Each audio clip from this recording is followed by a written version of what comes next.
I think there is, and I'm hoping for some guidance shortly on this that will provide some level of relaxation on the idea that a state or a locality couldn't use these funds for a loss of revenue. I mean, to me, that was an absurd restriction put in place. Now, I got no problem saying a state can't use this to refill their pension fund. Fine, have it that. But the idea that if you've lost revenues, that somehow that's not directly COVID related enough. I mean, I know in Virginia there was thought that, well,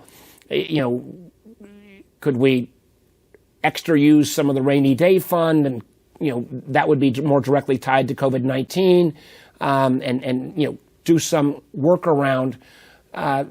Makes no sense. We are replacing and funding hospitals because they've lost revenues.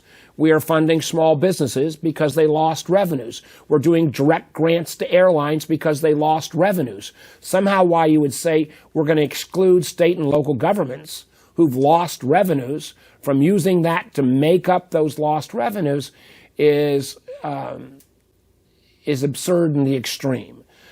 So I think that will get worked through. I think there will be, and if you want to put a prohibition to give a talking point to somebody to say you can't use this to bail out some pension fund, have at it. But in terms of the basic operations of state and local government, those are essential functions, and federal aid ought to be able to assist that.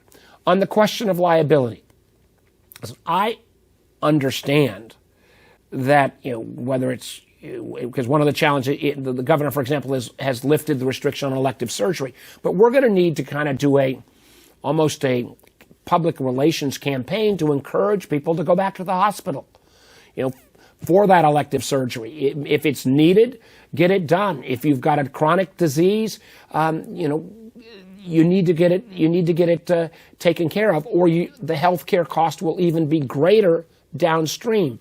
And recognizing that there may be some kind of adjustments on liability, that is a fair discussion to have. But to say there's going to be an absolute prohibition so that if a business is completely negligent in terms of protection of the workforce, that to me is a non-starter. So I hope this is simply posturing. As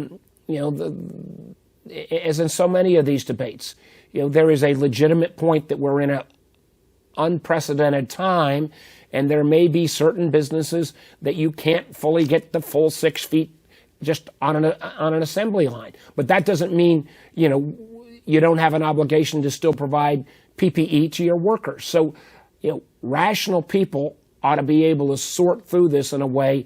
If you want to get to yes, there's a way to get to yes on issues both around fulfilling the holes on revenues and making sure that people can go back in a safe environment, but that businesses aren't in a extraordinarily unprecedented area where if they just can't get in certain things done just because of the nature of their business, they're precluded from reopening.